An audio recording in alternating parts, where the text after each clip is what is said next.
Om Swastiastu. Pada video kali ini, kami dari kelompok 2 kelas SI 5A akan melakukan presentasi terkait dengan review dan analisis artikel jurnal yang menggunakan framework Luhmann.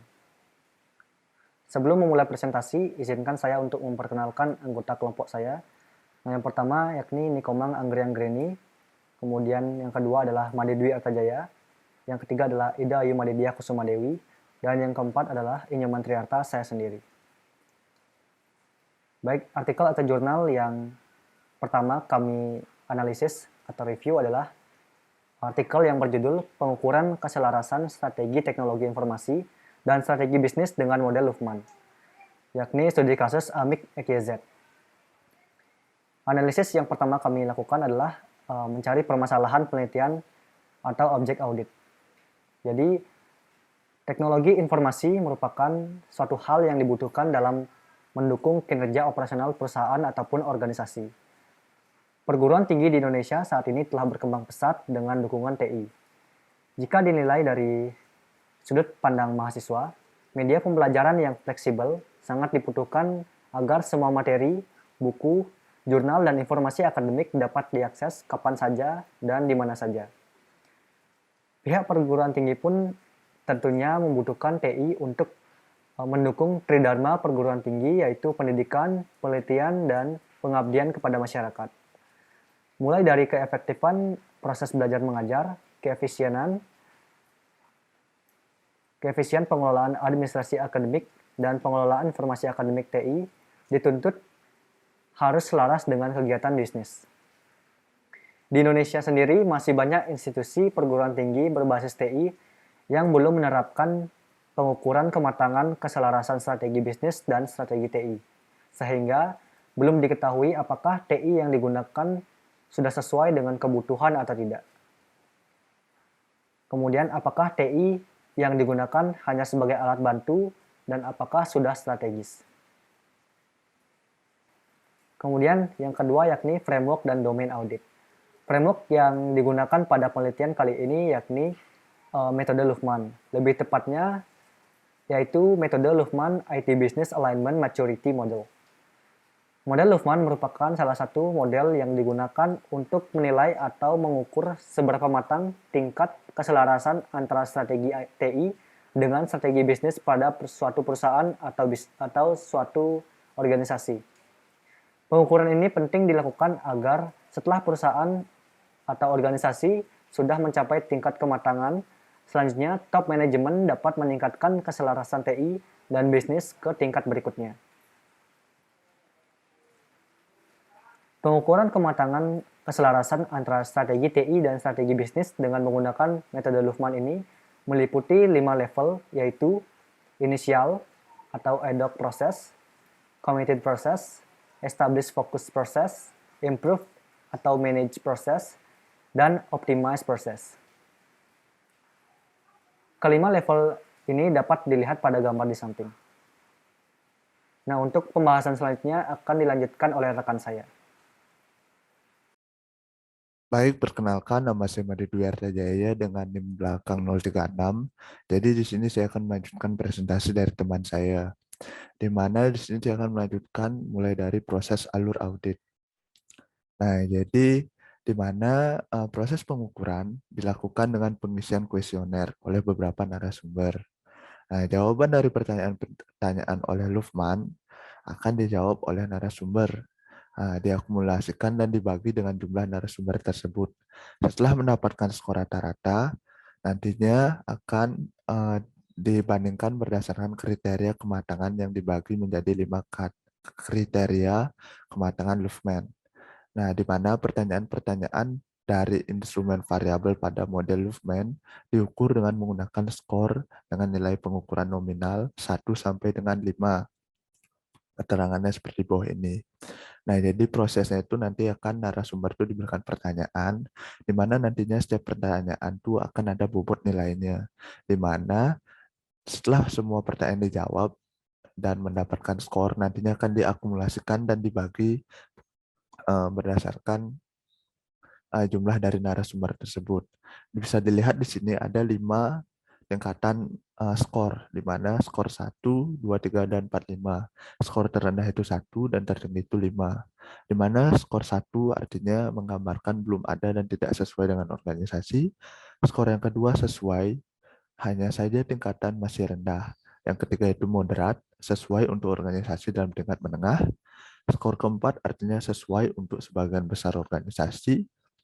Dan yang terakhir skor 5 artinya tingkat kuat atau sesuai dengan di seluruh bagian. Nah, selanjutnya ada subjek pihak yang diaudit. Nah, di mana pihak yang diaudit adalah, maaf di sini harusnya AMI. Nah, AMI XYZ, lalu hasil audit. Nah, dari artikel tersebut, kami bisa menyimpulkan bahwa kondisi AMI XYZ masih berada pada level 2 atau committed process. Nah, hal ini bisa kami sampaikan berdasarkan hasil dari penelitian artikel tersebut, di mana kematangan keselarasan strategi TI dan strategi bisnis AMI XYZ pada artikel tersebut masih atau sudah terbukti AMI XYZ telah mencapai level 2 atau committed process, yang berarti di mana AMI XYZ tersebut memiliki proses yang diikuti oleh semua unit maupun departemen yang kewajibannya melakukan proses tersebut. Nah, namun tidak ada pelatihan maupun prosedur standar secara formal. Kewajiban pelaksanaan proses yang diserahkan kepada individu maupun unit dengan mengandalkan pengetahuan dan pengalaman masing-masing sehingga tidak konsisten. Nah, jadi di mana proses tersebut sudah diterapkan gitu. Namun saya tidak ada pelatihan atau pengajaran secara formal terhadap pihak-pihak yang menjalankan proses tersebut. Nah, jadi hanya mengandalkan kemampuan masing-masing individu. Nah, di mana hal ini menyebabkan ketidakkonsistensian terhadap proses tersebut, di mana ada yang sudah bisa ataupun ada yang kurang mampu. Nah, hal ini menyebabkan tidak adanya konsistensi terkait dengan proses keselarasan TI tersebut. Lalu yang terakhir bagian saya yaitu rekomendasi perbaikan. Nah, rekomendasi yang bisa diberikan yaitu ada 3. Yang pertama, penulis jurnal sebaiknya menyertakan bukti yang jelas terkait jawaban para narasumbernya. Yang kedua, setiap jawaban narasumber harus menunjukkan kondisi yang sebenarnya di dalam organisasi. Dan yang ketiga, bukti-bukti pendukung haruslah resmi memiliki pengesahan. Lalu selanjutnya akan dilanjutkan oleh teman kelompok saya.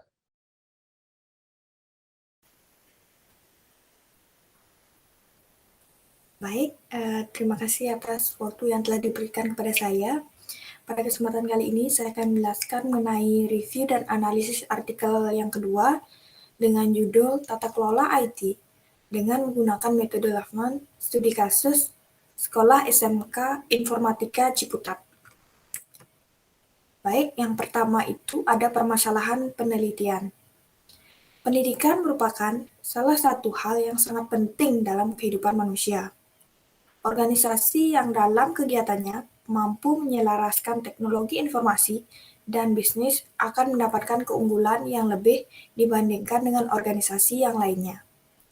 Dengan adanya IT, dapat mendukung kinerja operasional suatu organisasi atau perusahaan. Sekolah-sekolah di Indonesia semakin berkembang dengan pemanfaatan IT dalam proses belajar dan mengajar. Siswa dapat mencari informasi, penambahan materi bahan ajar dari guru dapat dilakukan secara fleksibel yang dapat dilakukan kapan saja dan di mana saja. Begitupun dengan staf pengajar mulai dari keefektifan proses belajar mengajar, pengelolaan administrasi dapat dilakukan secara efisien sehingga perlu dilakukan keselarasan strategi bisnis dan strategi IT diharapkan dapat berjalan dengan seimbang. Untuk itu, belum diketahui apakah IT yang digunakan sudah sesuai dengan kebutuhan atau tidak. Apakah IT sudah membantu dan apakah sudah berjalan seimbang atau selaras dengan strategi bisnisnya. Baik, selanjutnya akan dilanjutkan dengan nomor 2 yaitu framework. Framework yang digunakan pada penelitian ini yaitu metode Lafman. Model Hoffman ini adalah model penyelarasan strategi IT dengan strategi bisnis. Model ini merupakan model penyelarasan kedua strategi yang hasilnya dapat dibuktikan kebenarannya dan dapat dipertanggungjawabkan secara keilmuan untuk mencapai keselarasan dan mencapai harmonisasi sesuai dengan tujuan bisnis organisasi. Diperlukan strategi yang tepat. Dan yang menjadi inti penting dalam menumbuhkan keselarasan ini adalah dengan memaksimalkan sifat pendukung enabler dan meminimalkan hal-hal yang ada pada penghambat atau inhibitor. Model penilaian kematangan keselarasan bisnis dan IT Hoffman meliputi 5 level fokus kematangan keselarasan strategi, yaitu initial, proses, commit proses, establish focus proses, improve proses, dan optimize proses. Nah, kelima level ini bisa dilihat pada gambar di layar. Baik, kemudian yang ketiga itu ada proses. Proses penyelarasan IT dan bisnis itu Hoffman 2004 menguraikan bahwa pencapaian dan keberlangsungan alignment antara IT dan bisnis harus fokus pertama kali pada pemahaman akan tingkat strategi alignment maturity saat ini. Ada 6 kriteria penting yang dijadikan parameter terhadap penyelarasan antara bisnis dan IT, yaitu yang pertama komunikasi, yang kedua kompetensi, kemudian yang ketiga ada tata kelola, kemudian yang keempat ada kemitraan, yang kelima ada ruang lingkup, dan yang keenam itu arsitektur. Yang keenam itu keahlian. Pengumpulan data yang digunakan pada penelitian ini menggunakan kuesioner yang telah dikembangkan dan diuji oleh Kavi dan Kalika 2005. Dalam penelitian ini, penulis menggunakan data kualitatif. Selain itu, penulis juga menggunakan data kuantitatif untuk mengukur nilai tingkat kematangan penyelarasan strategi, teknologi informasi, dan strategi bisnis. Penelitian ini menggunakan alat berupa kuesioner. Sedangkan pertanyaan untuk kuesioner ini, karena penulis menggunakan metode Hoffman, maka kuesioner yang dibuat berdasarkan teori Hoffman 2000. Pertanyaan-pertanyaan dari instrumen variabel pada model Hoffman diukur dengan menggunakan skala Likert dengan nilai skala pengukuran nominal 1-5. Nah, dilihat pada tabel di layar itu ada sangat tidak setuju, ragu-ragu, setuju, dan sangat setuju.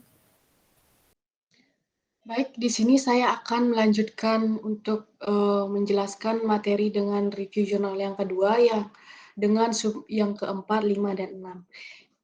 Subjek yang keempat yaitu subjek atau pihak yang diaudit. Pihak yang diaudit yaitu dari Sekolah SMK Informatika Ciputat. Kemudian hasil dari audit tersebut yaitu penelitian ini menilai bagaimana teknologi informasi dengan bagian fungsional lainnya dapat menjalankan strategi yang ditetapkan oleh pihak manajemen sekolah. Adapun langkah-langkah yang telah ditentukan dalam menganalisis dan menginterpretasikan data adalah sebagai berikut. Yang pertama, menghitung kematangan untuk masing-masing jawaban yang diberikan oleh setiap responden terhadap pertanyaan pada kuesioner. Setiap pertanyaan yang ditetapkan pada masing-masing kriteria akan diberikan 5 pilihan jawaban yang digambarkan dalam bentuk skala penilaian dan akan digunakan dalam melakukan penilaian terhadap masing-masing pertanyaan yang ditanyakan pada kuesioner. Kematangan ini akan mewakili penilaian masing-masing responden terhadap 6 variabel penilaian kematangan. Dari hasil pengolahan tersebut, maka akan didapatkan nilai kematangan masing-masing responden terhadap masing-masing variabel kematangan. Yang kedua yaitu berikutnya dilakukan penghitungan kematangan terhadap variabel kematangan yang terdiri dari komunikasi, kompetensi, tata kelola, hubungan kerjasama, ruang lingkup, dan arsitektur serta keahlian. Yang ketiga yaitu nilai akhir dari penilaian kematangan penyelarasan strategis dapat ditunjukkan akan ada pada tingkat keberapa. Berikut adalah tabel hasil keseluruhan untuk sekolah SMK Informatika Ciputat berdasarkan 6 kriteria yang ada di model Lukman. Kriteria yang pertama yaitu komunikasi dengan kematangan 2,13. Kemudian ada kriteria kompetensi dengan kematangan 2,17. Kemudian ada kriteria tata kelola dengan tingkat kematangan 2,10. Kemudian ada kriteria kemitraan dengan tingkat kematangan 1,80. Kriteria ruang lingkup dan arsitektur dengan kematangan 1,63 dan kriteria yang terakhir yaitu kriteria keahlian dengan tingkat kematangan 1,54. Kemudian total dari kematangan yaitu 1,89. Total ini didapatkan dari menjumlahkan seluruh kematangan kemudian dibagi dengan jumlah dari kriteria tersebut sehingga dihasilkan total kematangannya tersebut menjadi 1,89. Kemudian, pada kondisi ini, pendekatan yang digunakan untuk mempertahankan dan meningkatkan kematangan terlebih dahulu didasarkan pada pemahaman tingkat kematangan yang telah dicapai sekolah pada saat ini. Berdasarkan penilaian yang telah dilakukan, keselarasan strategi bisnis dan strategi TI baru mencapai pada tingkat atau level 1 atau initial atau ad hoc process yang belum dapat dikatakan adanya keselarasan strategis bisnis dan strategi TI yang saat ini diterapkan di sekolah tersebut. Kemudian poin yang keenam ada rekomendasi perbaikan. Untuk hasil dari penelitian yang dilakukan, menurut kelompok kami, perlu adanya perbaikan pada bagian komunikasi, karena nilai kriteria ini kematangannya masih rendah dengan nilai 2,13, sehingga perlu adanya peningkatan. Kemudian kriteria pada kompetensi juga rendah dengan nilai kematangan 2,17, sehingga itu perlu adanya perbaikan di bidang ini untuk meningkatkan kualitas pada organisasinya. Kemudian pada kriteria tata kelola tidak lebih bagus dari nilai kompetensi dan juga komunikasi. Ini juga perlu ditingkatkan untuk menyelaraskan bisnis IT. Kriteria kemitraan organisasi ini masih kurang sehingga perlu ditingkatkan lagi dengan menambah beberapa mitra agar nilai pada kriteria ini bisa ditingkatkan dengan nilai kematangan awal yaitu 1,80. Kriteria ruang lingkup dan arsitektur juga sangat kecil nilai kematangannya. Ini perlu ditingkatkan lagi dengan memperluas ruang lingkup dalam organisasinya. Nilai kematangan awal yang dihasilkan pada penelitian ini adalah 1,63. Kemudian terakhir pada kriteria keahlian juga perlu ditingkatkan lagi karena nilainya sangat kecil dibanding kriteria yang lain. Ini perlu ditingkatkan pada organisasi sekolah SMK Informatika Ciputat dengan meningkatkan keahlian sehingga bisa meningkatkan kualitas pada organisasi sekolah tersebut. Nilai kematangan pada penelitian ini di kriteria ini adalah 1,54. Jadi nilai keseluruhan pada penelitian ini termasuk sangat rendah, sehingga sekolah perlu melakukan peningkatan dari berbagai kriteria yang disebutkan. Sehingga kualitas pada sekolah SMK Informatika Ciputat bisa lebih baik lagi dari kekurangan yang ada pada organisasi tersebut. Sekian yang dapat saya sampaikan. Saya ucapkan terima kasih.